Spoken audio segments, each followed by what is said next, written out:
থাকবে। আমাদের এই অঞ্চলে পূর্ব পাকিস্তানে সমস্ত মুসলিম প্রধান দেশে মতামত ছিল যে দুই বাংলা এক থাকবে, স্বাধীন থাকবো আমরা, না ভারত না পাকিস্তানের সঙ্গে যাব। ভারতের বর্ণবাদী হিন্দু জমিদাররা কি অসৎ উদ্দেশ্যে তারা বলল না আমরা বাংলা এক চাই না।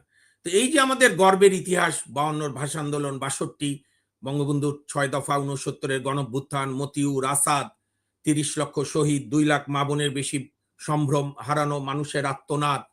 ইভেন আপনি আরেকটা বিষয় আপনার দর্শকদের তথ্য দেই, পাকিস্তানিরা হামদুর রহমান বিচারপতিকে দিয়ে একটা হামদুর রহমান কমিশন করেছিল। সে হামদুর রহমান কমিশনের রিপোর্টে, পাকিস্তানের বিচারপতি রিপোর্টে তারাও পর্যন্ত 15 লক্ষ শহীদের সংখ্যা বলতে বাধ্য হয়েছে তাদের ভাষায়, পাকিস্তান বিরোধী লোক। কিন্তু এখন তো বলা হচ্ছে যে বুদ্ধিজীবীদেরকে খুন করেছে পাকিস্তানি। যারা বলেছে না না, এটা যারা বলেছে তারা 71 থেকেই বলেছে। আমি এতে অবাক হই না, বরং আমি খুশি।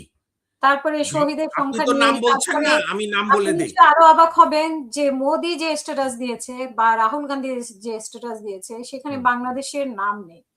আচ্ছা আমি বলছি সেটাও দুঃখজনক, আমি বলছি। তো আমরাও একটু সংক্ষেপ করে, আমি খালি 30 সেকেন্ড আমি শেষ করে দিই, আপনার মূল আলোচনায় আসছি। 30 সেকেন্ড।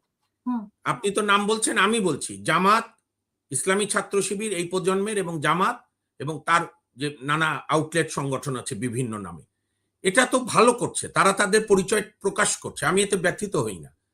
আমি বরং বুঝতে পারি যে তারা তাদের পরিবর্তন হয়নি কোনো, এটা তো তারা 71 থেকেই বলেছে। তাদের নেতা গোলাম আজম তো 76 সাল পর্যন্ত পূর্ব পাকিস্তান পুনরুদ্ধার কমিটি করেছে।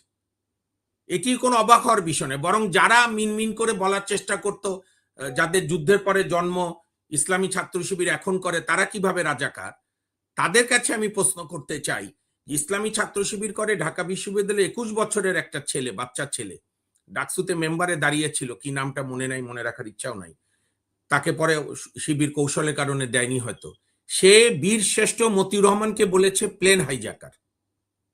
আর পাকিস্তানি যে ক্যাপ্টেন মিনহাজ মতিউর রহমানকে হত্যা করেছিল যখন উনি বিমান নিয়ে ভারতে আসছিল মুক্তিযুদ্ধে জয়েন করার জন্য, তখন তাকে হত্যা করে, সেই ক্যাপ্টেন মিনহাজকে সে বীর বলছে।